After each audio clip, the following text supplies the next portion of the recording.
ಆ ಒಂದು hero support ಮಾಡಿಕೊಂಡು ಯಾರನ್ನಾಗಲಿ ಎಂಥ ಹೀರೋನಾಗ್ಬೋದು, ಆ ಹೀರೋಗಳನ್ನ ಸಪೋರ್ಟ್ ಮಾಡಿಕೊಂಡು ನಿಂತ್ಕೋತೀವಿ ಅವ್ರ ಹಿಂದೆ ಅನ್ನೋರು ನಿಜವಾಗ್ಲೂ ನೀವು ಫ್ಯಾನ್ಸ್ ಆದರೆ ಬನ್ನಿ. ನಾನೇ ಸರ್ ಪೋಸ್ಟ್ ಮಾಡಿದ್ದು, ನಾನೇ ಹಿಂಗೆ ಬೈದಿದ್ದು, ಈ ಕಾರಣಕ್ಕೋಸ್ಕರ ನಾನು ಈ ಥರ ಮಾತಾಡಿದೆ, ಈ ಥರ ಬೈದಿದ್ದೀನಿ ಅಂತ ಎದುರಿಗೆ ಬಂದು ನಿಂತ್ಕೋಬೇಕು ಗಂಡಸ್ತರ. ನಾನು ಅದು ಮೆಚ್ತೀನಿ. ನಾನೇ ರಮ್ಯ ರಿಕ್ವೆಸ್ಟ್ ಮಾಡ್ತೀನಿ, ಇಂಥ ಹುಡುಗ ಏನೋ ಗೊತ್ತಿಲ್ಲದೆ ತಪ್ಪು ಮಾಡೋನೆ, ಇಲ್ಲ ಯಾರೇ ಆಗ್ಬೋದು, ಅವ್ರ ಮೇಲೆ ಆ್ಯಕ್ಷನ್ ತೊಗೋಬೇಡಿ ಅಂತ ನಾನು ಹೇಳ್ತೀನಿ. ಬೇಕಾದ್ರೆ ನೀವು ಇದೆಲ್ಲ ಇಲ್ಲದೆ ನಾವು ಇದೇ ಥರ ಮಾಡ್ತೀವಿ ಅನ್ನೋದಾದರೆ ಇದಕ್ಕೆ ಎಲ್ಲಿ ಹೆಂಗೆ ಬುದ್ಧಿ ಕಲಿಸ್ಬೇಕು, ಪಾಠ ಕಲಿಸ್ಬೇಕು, ನಿಮ್ಮ ಥರ ಅಲ್ಲ, ಲೀಗಲಾಗಿ ಕಲಿಸ್ತೀವಿ ನಾವು.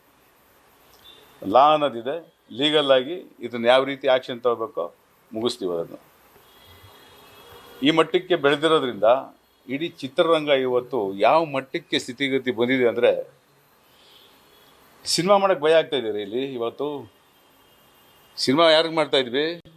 ನಮ್ಮ ಕರ್ನಾಟಕದಲ್ಲಿ ನಮ್ಮ ಕನ್ನಡ ಚಿತ್ರ ಬಿಡುಗಡೆಯಾಗಿ ಮಾಡಬೇಕು. ನಮ್ಮ ಕನ್ನಡ ಚಿತ್ರಕ್ಕೆ ಚಿತ್ರರಂಗ ಎಷ್ಟು ಮಟ್ಟಕ್ಕೆ ದೊಡ್ಡದಾಗಿ ಬೆಳೆಸಿದ್ರು. ರಾಜ್ಕುಮಾರ್ ಅವರು, ಅಂಬರೀಷ್ ಅವರು, ವಿಷ್ಣುವರ್ಧನ್ ಅವರು, ಶಂಕರ್ನಾಗ್ ಅವರು, ಕಮ್ಮಿ ಅಲ್ಲ, ಎಷ್ಟೋ ಕನ್ನಡದ ಹೋರಾಟಗಾರ ಸಂಘ ಸಂಸ್ಥೆಗಳು 40-50 ವರ್ಷದಿಂದ ಹೋರಾಟ ಮಾಡಿ ಈ ಕನ್ನಡ ಚಿತ್ರರಂಗಕ್ಕೆ ಒಂದು ಇಡೀ ದೇಶ ತಿರುಗಿ ನೋಡುವಂಥ ಒಂದು ಬೆಳಕನ್ನು ತಂದು ಕೊಟ್ಟವ್ರು. ಅವರೆಲ್ಲ ಏನು ಮಾಡ್ತಾಯಿದ್ದೀವಿ? ಅವ್ರು ಕಟ್ಟಿದ ಕನಸನ್ನ ನಾವೇನು ಮಾಡ್ತಾಯಿದ್ದೀವಿ? ಅವ್ರು ಕಟ್ಟಿಕೊಟ್ಟಂಥ ಈ ಒಂದು ಪ್ಲ್ಯಾಟ್ಫಾರ್ಮ್ನ ನಾವೇನು ಯಾವ ಥರ ಯೂಸ್ ಮಾಡ್ಕೊತಾ ಇದ್ದೀವಿ? ಇದನ್ನು ಅರ್ಥ ಮಾಡ್ಕೋಬೇಕು ನಾವು. ಇವತ್ತು ಒಂದು ಚಿತ್ರ, ನಾನೇ ಒಬ್ಬ ನಿರ್ಮಾಪಕನಾಗಿ ಕನ್ನಡ ಚಿತ್ರ ಈಗ ಅಯ್ಯೋ ಹೆಂಗಪ್ಪ ಮಾಡೋದು? ಈಗ ಯಾರಿಗೋಸ್ಕರ ಮಾಡಬೇಕು? ನಾವು ಮುಂಚೆ ಕನ್ನಡಿಗರಿಗೆ, ಕನ್ನಡ ಪ್ರೇಕ್ಷಕರು ಅನ್ನೋದು ಒಂದೇ ಇತ್ತು, ಅವಾಗಲೂ ಇತ್ತು. ಎಲ್ಲ ಆರ್ಟಿಸ್ಟ್, ಅಂಬರೀಷ್ ಅವ್ರಿಗೆ ಅಭಿಮಾನಿಗಳು ಇರಲಿಲ್ವಾ? ವಿಷ್ಣು ಸರ್ಗೆ ಅಭಿಮಾನಿಗಳು ಇರಲಿಲ್ವಾ? ಶಿವಣ್ಣ ಅವ್ರಿಗೆ, ಎಲ್ಲ ಹೀರೋಗಳಿಗೂ ಅವರಾದಂಥ ಒಂದು ಅಭಿಮಾನಿಗಳು ಇದ್ದಾರೆ.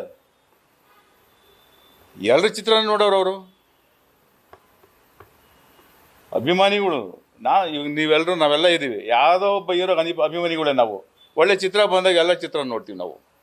ಈಗ ಹೆಂಗೆ ಅಂದರೆ ಒಂಥರ ಇಂಡಿಯಾ ಪಾಕಿಸ್ತಾನ ಥರ ಆಗ್ಬಿಟ್ಟಿದೆ ಇದು ನಮ್ಮ ಕನ್ನಡ ಚಿತ್ರರಂಗ. ಈ ಹೀರೋ ಚಿತ್ರ ಬಂದಾಗ ಗಲಾಟೆ ಮಾಡಬೇಕು, ಆ ಚಿತ್ರ ಹೋಗಬಾರ್ದು. ಆ ಹೀರೋ ಚಿತ್ರ ಬಂದಾಗ ನಾವು ಗಲಾಟೆ ಮಾಡಬೇಕು. ಈ ಥರ ಸೋಷಿಯಲ್ ಮೀಡಿಯಲ್ಲಿ ಕೆಟ್ಟದಾಗಿ ಚಿತ್ರದ ಬಗ್ಗೆ, ಹೀರೋ ಬಗ್ಗೆ ಮಾತಾಡಬೇಕು, ಪ್ರೊಡ್ಯೂಸರ್ ಬಗ್ಗೆ ಮಾತಾಡಬೇಕು. ಹಿಂಗೆಲ್ಲ ಮಾತಾಡಿದ್ರೆ ಯಾರು ಈ ಚಿತ್ರ ಮಾಡ್ತಾರೆ? ಯಾರಿಗೆ ಬಂದು ಚಿತ್ರ ನೋಡ್ತಾರೆ? ನಿಜವಾದ ಪ್ರೇಕ್ಷಕರು ಇದನ್ನೆಲ್ಲ ನೋಡ್ತಾ ಇದ್ರೆ ಯಾಕಪ್ಪ ಬೇಕು ಅಂತ. ಈಗ ಎಷ್ಟೋ 3-4 ಭಾಷೆ ಚಿತ್ರಗಳು ಬಿಡುಗಡೆ ಆಗ್ತಾಯಿದೆ. ಆ ಬಿಡುಗಡೆ ಆಗೋ ಭಾಷೆ ಏನಾಗುತ್ತೆ? ಕನ್ನಡದಲ್ಲಿ ಡಬ್ ಮಾಡ್ತಾವ್ರೆ. ನಾವು ಈ ಚಿತ್ರಗಳು ನೋಡ್ಕೊಂಡಿರೋಣಪ್ಪ ಅಂತಾರೆ. ಇವತ್ತೆಷ್ಟು ಚಿತ್ರ ಬಿಡುಗಡೆ ಆಗ್ತಾಯಿದೆ ಸರ್ ಕನ್ನಡ? 200, 250, 300 ಪಿಕ್ಚರ್ ಎಷ್ಟು ಆಗ್ತಾಯಿದೆಯಲ್ಲ? ಇದು 30ಕ್ಕೆ ಬರಬೇಕಾ?